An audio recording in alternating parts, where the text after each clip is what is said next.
Here is my ranking of all careers in Vermintide 2, 2024 edition. Before we begin, some brief notes. This tier list will be from my perspective as a veteran player playing within the official realm at Cataclysm and above. This list is not from the perspective of a newer player trying to improve, nor will it be from a modded gameplay standpoint nor a tournament standpoint. My tier lists for Vermintide do not follow stereotypical tier list rankings, but use a unique version that aims to make the tiers much closer together than normal tier lists. This is because every career has been balanced in such a way that they are more side grades when compared to each other rather than straight upgrades or downgrades, and nothing is truly bad or F tier in the official realm of the game. While there is certainly a difference in strength between the various careers, the gap between them actually isn't that large, and none of them are useless or worthy of an F-tier ranking, and I alter the structure of my tier lists to reflect that. Every single career has a use and a purpose within a team, and I believe it would be unfair to place them in a way that would lead people to believe a certain career is useless or bad. Even the lowest ranked career in this tier list can still be played effectively in the official realm, and I don't want to discourage anyone from playing them. And finally, the order of careers within a tier are placed in no particular order. Without further ado, let's jump straight into the S tier. Warrior Priest is one of the strongest careers in the game at the moment. He has access to offensive, defensive, and utility options that are among the strongest in the game, and fantastic weapon and temp HP options that synergize perfectly with each other to allow for maximum temp HP generation. His ultimate ability is designed in such a way that it boosts the defensive and offensive capabilities of his team while also providing utility, acting as a 3-in-1 buff. Invulnerability keeps your team alive, allows them to maximize their damage potential as they don't have to worry about blocking or dodging when they're in the bubble, deals extra damage through the bubble explosion, and allows your teammates to reposition themselves for free without having to use their own resources. His level 25 talent row offers a choice between 3 incredibly powerful team-wide buffs that you cannot find anywhere else on any other career, granting your team a significant boost in either offense or defense. He also has fantastic synergy between his talents, which can create some crazy builds, such as the Immortal Saltspire build, which combines Blazing Bright with Unyielding Blessing. Toss him a concentration potion, and he extends the immortal aspect to his team as well. The weapons in his arsenal also allow him to maximize both his single target and horde clear damage, with Flail and Shield being an unbelievably powerful weapon choice that grants both a strong defense and offense due to its high damage, cleave, and auto-block on heavy attack. His sole weakness of no ranged weapon is easily ignored when he protects and relies on his team to do the ranged killing for him, but the immunity knockback and ability to freely walk through hordes from his ult allows him to easily close the distance if need be. Warrior Priest is one of the first careers we've seen that introduced power creep into the game, and a question I've considered previously is if Warrior Priest is too strong. While the answer I've always come to is yes, I find that it actually doesn't matter as much as it has in the past with other previously overpowered careers. The difference between Warrior Priest and previously nerfed overpowered careers like Sister, Engineer, and Battle Wizard is that these careers were selfish in their power while Warrior Priest is not. These previously nerfed careers all kept their immense power to themselves and used it selfishly, taking the fun out of the game and away from other players by allowing the person playing this powerful career to do everything alone while the other players simply acted as spectators. Warrior Priest's power, however, comes from his ability to share it with his team and acts as a force multiplier to his entire team's effect on the game. He shines the brightest when he enables his team and allows them to shine, and while he may be a little overloaded on powerful abilities, it is not at the expense of everyone else's fun, but rather to their benefit. Don't get me wrong though, I wouldn't turn my nose up at a slight Warrior Priest nerf if it arrived, and in all honesty, he probably should get one, but it is not absolutely necessary like previous nerfs have been.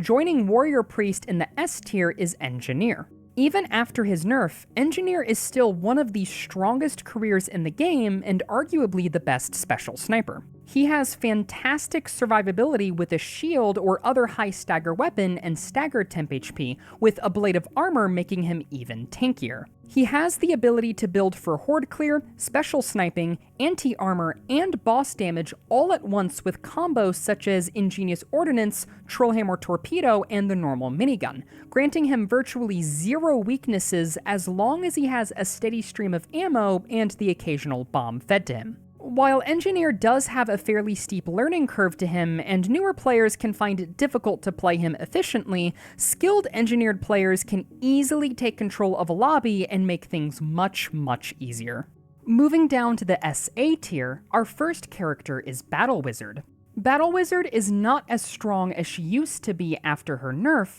but she is still a very powerful career in the right hands due to her versatility. Her teleport offers a strong horde clear and stagger on demand while also acting as a defensive repositioning tool, granting her a strong offensive and defensive ability right off the bat. She has some of the best temp HP generation out of all of Sienna's classes by pairing Fire Sword or Dagger along with staggered temp HP, and adding on Soot Shield makes her significantly tankier. She has high versatility in her build options, as you can build her to be anti-horde, anti-special/elite, or anti-boss. Her access to staves grants her the ability to deal consistent damage at ranged, and when paired with Lingering Flames, allows Battle Wizard to be the only class in the game that can deal consistent damage while fully focusing on defense, or being nowhere near her targets in the first place. At the moment, there is one specific build that uses Flamestorm and Lingering to get insane amounts of damage, which is debatably more broken than pre-nerf Sienna was. When using this specific build, you can easily make the argument that Battle Wizard is also S tier, but when using literally any other build, she falls squarely within SA. Witch Hunter Captain is more of a glass cannon in the current roster of heroes. His crit synergy and instant kill passive offers the potential to deal insane amounts of damage, but he lacks some of the survivability and control that other careers have. He has good temp HP generation and access to some good defensive abilities, such as Charmed Life and Unending Hunt, the latter of which acts as both a strong offensive and defensive option, but he is not as tanky as Warrior Priest or even Battle Wizard with Soot Shield, and cannot control a horde through pure stagger as well as they can, as his ability to do so has a stipulation tied to it, while other careers have no such limitations. This requires you to have a bit more finesse and careful positioning when playing Witch Hunter, but when played correctly, he is unbelievably potent and can put out some insane damage numbers, while simultaneously buffing his team's damage through extra crits, which is why he is a solid SA tier career. Sister of the Thorn's power comes primarily through the buffs and utility she offers her team. Her party-wide increased temp HP gain gives everyone a free boon of Shalia, and if she takes Recursive Toxin, she gives everyone a free shrapnel against bosses and lords. She has fantastic survivability from her passives and good synergy between her weapons and temp HP talents, and she has powerful offensive and defensive choices through talents to help her round out her build while simultaneously sharing that power with her team. Her ultimate is unique as it can create cover on demand to help defend against Warpfire and Rattlings, and while Ironbark Thicket is admittedly not the best choice, her other two ultimate choices offer unique and powerful utility, with Tanglegrasp Thicket being the most notable as a single cast can buy your team a significant amount of time to recover and prepare for the Horde, as well as the ability to completely separate super armored units and bosses from within a mixed horde and make it significantly safer to engage with in melee, something which no other ability can do. Shade is a fantastic career for both survivability and massive single target damage. She offers the same kind of offensive power as Witch Hunter due to sharing strengths and some passives, but unlike Witch Hunter, Shade has much stronger survivability due to her passive and active invisibility options, and much stronger boss damage due to her immense backstab bonus, albeit at a weaker horde clear and horde control potential. She has a handful of incredible talents that boost her overall power, such as Exquisite Huntress and Blood Drinker, that make her much more potent not only in the backline, but in the frontline as well. She's also unique in that her level 30 talents allows her to alter her ultimate ability to suit the role and playstyle you'd prefer, with Shimmer Strike boosting elite killing, Hungry Wind boosting horde clear, and Cloak of Pain boosting her boss damage further.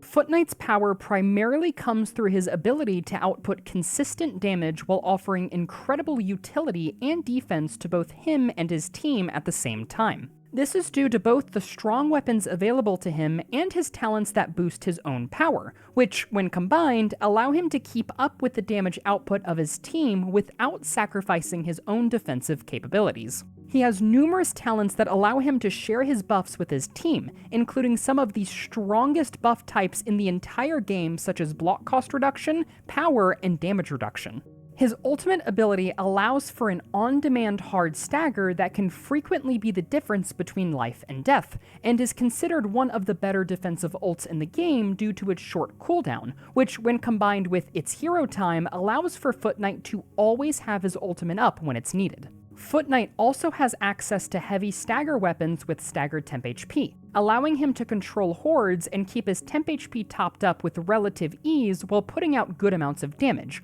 all the while buffing up his team by simply existing. The final hero in the SA tier is Grail Knight, who rivals Shade for having the best single target damage in the game. He is the only career in the game that allows you to stack numerous forms of power increases through his talents, which allows him to reach absolutely massive damage numbers that can shred through his enemies. All of these power increase talents are very easy to gain their benefits from and keep up, as their activation requirements are so easy to proc while in combat, it essentially allows Grail Knight to stay at peak power for the entire match. He is the only career that can block warp fire throwers with his shield, which makes him the sole melee-only career that is not helpless versus ratlings nor warp fire throwers, and he has passive quests that offer incredibly potent boons to not only himself, but his team as well. All of this combined makes Grail Knight a perfect frontline foil to Shade that uses extra power rather than critical strikes.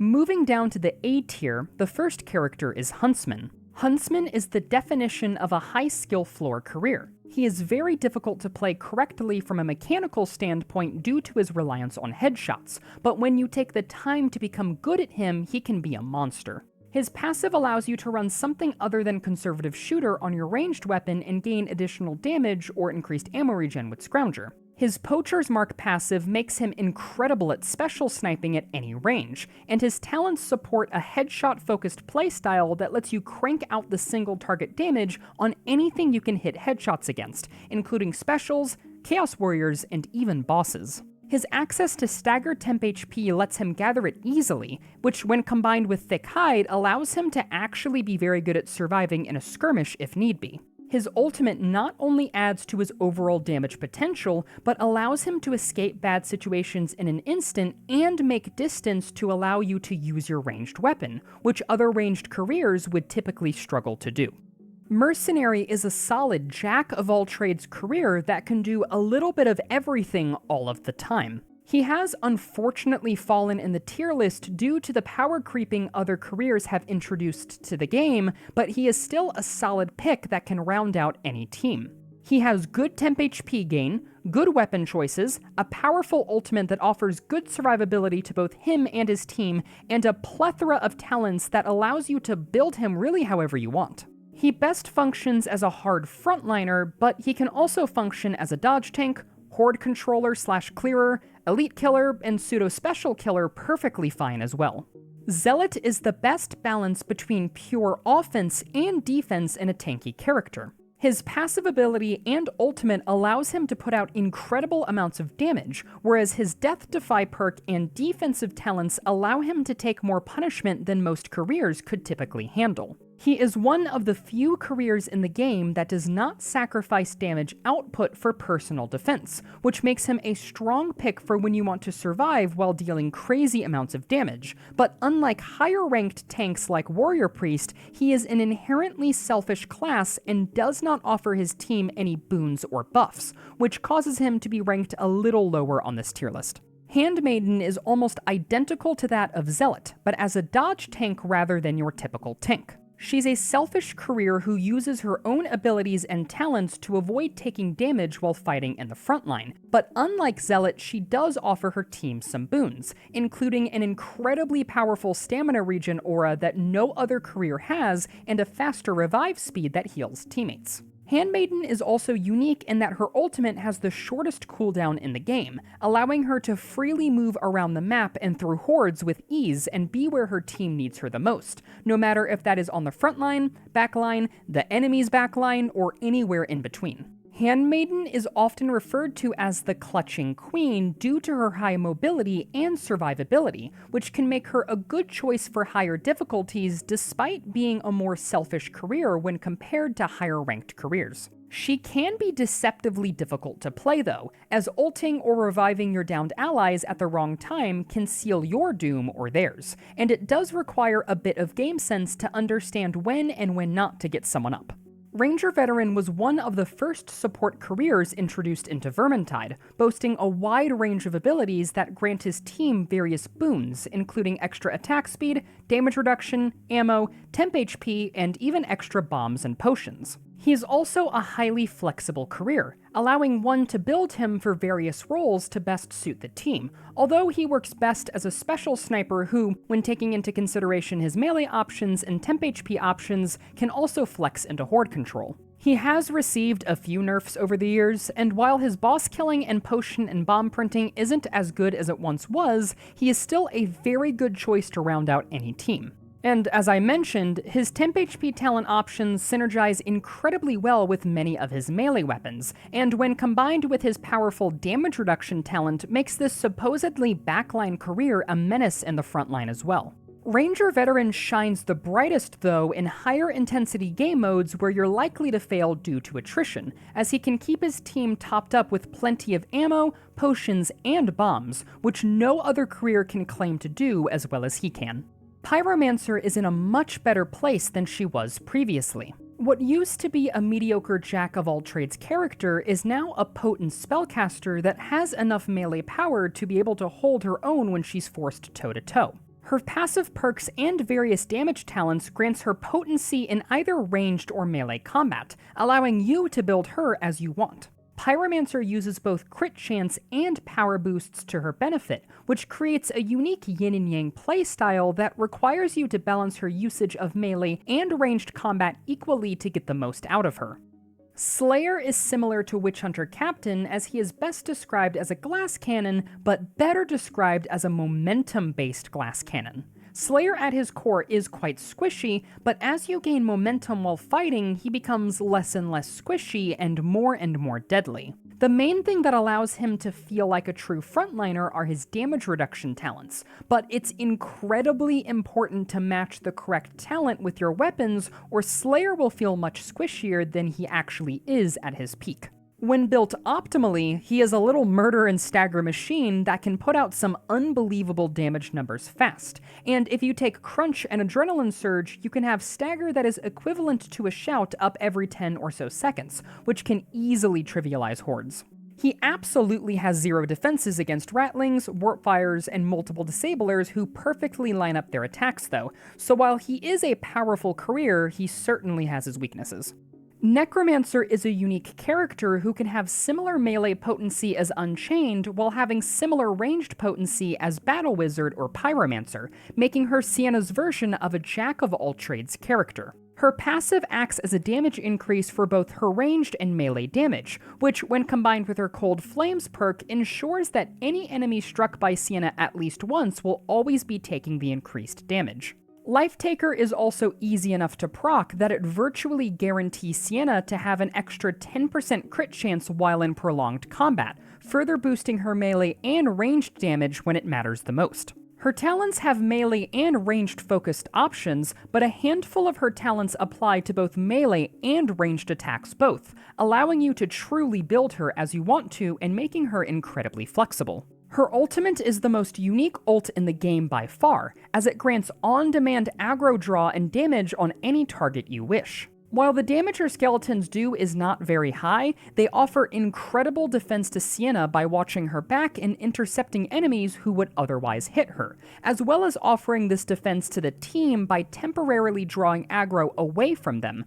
which, in a tough situation, can buy you enough time to turn a losing fight into a winning one. By taking Dread Seneschal, you also grant your skeletons on-demand stagger, which can easily allow them to temporarily disable pesky specials and elite groups and let your team clean them up with ease. Necromancer has one main weakness, though. When you begin to touch the top difficulties of the official realm, including modes like Harder Better Deeds and Hyper Twitch mode, her skeletons tend to die quicker, and with no movement ability or inherent tankiness, Necromancer loses her incredible defensive capabilities and becomes much squishier. In any other mode, though, she is a fantastic pick if you want flexibility with a solid defensive line. Waystalker is a powerful ranged career that can single-handedly take out mass amounts of specials and non-Chaos Warrior elites with relative ease. However, unlike other special killers like NG and Huntsman, her kit does not inherently include tools that support her in doing much more than that.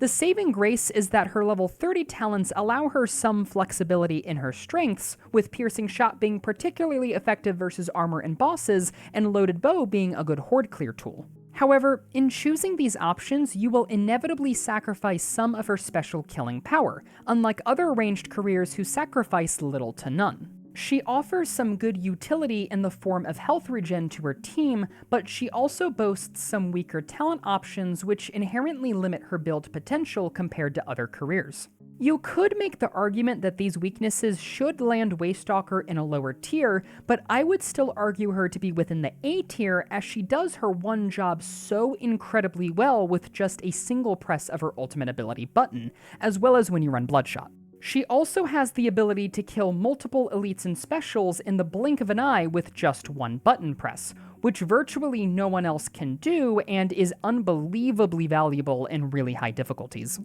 Ironbreaker is by far the tankiest tank to ever tank in Vermintide and can take the most amount of punishment out of any career in the game. Between his perks that make him more resilient via a flat minus 30% damage taken and an extra stamina shield, his passive that can straight up negate a hit entirely, an ult that can grant infinite block cost reduction and damage reduction that stacks with his passive, the ability to taunt enemies to force them to attack him, and talents that grant even more survivability between good temp HP talents, increased stamina regen, ability to taunt bosses, and the ability to turn his Gromrul's armor into a mini shout, Ironbreaker wins the award for the most resilient frontline in the entire game, and if played correctly, can pretty much never die. He is ranked lower on this list though than other careers due to his immense amount of tankiness coming at an inherent cost of an overall lessened damage output. It is true that Ironbreaker can still output damage, which can be increased by running Trollhammer and some specific talents. The problem is that the amount of damage he loses compared to another career like Warrior Priest or Foot Knight is not insignificant, and the utility that Ironbreaker offers pales in comparison to the utility and team-wide buffs that other careers offer. More importantly, though, is that to skilled players, Ironbreaker's increased tankiness is redundant in all but the highest difficulties, as a player with enough skill can just simply avoid taking enough damage to warrant needing an Ironbreaker in the first place. This doesn't mean that Ironbreaker is bad, mind you, it just means that he's a bit niche. He excels in modes where there are physically too many enemies to kill in a timely manner, including modes like Hyper Twitch, Fortunes of War, high-level weaves, and some deed modifiers, and can make a painful run of these modes much smoother overall. In anything less, though, a skilled player would fare better choosing another career that can help them to maximize their overall damage potential while relying on their own skill to avoid taking damage. Now we move down to the AB tier, which is home to only one career in the form of Unchained. Unchained is by no means a weak career, as she does have quite a bit going for her. She can stack her damage and stagger up to incredibly high amounts, to the point where she can reliably stagger Chaos Warriors, withstand a serious amount of punishment from her blood magic passive, and has access to potent talents that can overall allow her to do her job even better. However, Unchained is in the AB tier rather than the A tier because she has a hard limit to how much punishment she can take, which is generally speaking lower than all other tanky careers in the game. Careers like Warrior Priest, Foot Knight, and Zealot have multiple tools at their disposal that allow them to withstand a serious amount of punishment, and as long as they can rotate those tools efficiently and weave in attacks to keep their temp HP up, they can permanently stay up and in the fight as long as they don't get nabbed by a disabler or sent flying off the map. Unchained can achieve similar results, but she is more vulnerable to enemies like Warpfires, Ratlings, Gas Rats, and Blightstormers, as she has no shield to help her block projectiles, nor a movement ability to help her avoid taking AoE damage, and in modes where these enemies are spawned in large quantities, Unchained will find herself overheating more often due to really no fault of her own. Even in these situations where Unchained does survive through the use of Abandon, the amount of resources she must chew through to actually stay alive is greater than if she were another tanky career, making her less of an asset and more of a liability. This essentially makes Unchained a reverse Ironbreaker. She's better in lower difficulties with less spawns, as she excels in brushing off chip and short bursts of damage, but is less effective in higher difficulties, as you can easily find yourself at the mercy of the AI director. Skilled Unchained players can make her work in modes like Cataclysm, Fortunes of War, and some deed modifiers, but in modes like Hypertwitch, high-level weaves, and deeds like Seek and Destroy and Harder Better / Sudden Death, you're better off picking someone else. And lastly, down in the lonely B tier is Bounty Hunter. Bounty Hunter is unfortunately in a bit of an odd state right now after his double-shotted nerf. His previous identity was a high-risk, high-reward boss killer that could melt bosses should you have enough skill, but after the nerf, he finds himself in a primarily special sniping role that is usually done by other ranged careers better. He has talents and the passives to support him almost never running out of ammo, but Engineer gets all of that for free with his crank gun, which leaves his talents and passives open to grant him other boons. He still has the ability to kill bosses fairly quickly with double-shotted and a concentration potion, but Shade with dual daggers does that faster and with little to no risk involved. This, combined with his bad temp HP generation, lackluster damage reduction talent that requires you to earn the damage reduction, which also by the way goes away on death, and a handful of just not good talents, Bounty Hunter is unfortunately a victim to power creep over the years and needs a rework to bring him up to speed with the other careers. I am kind of curious though, would you rank any of these careers differently? Let me know down in the comments below.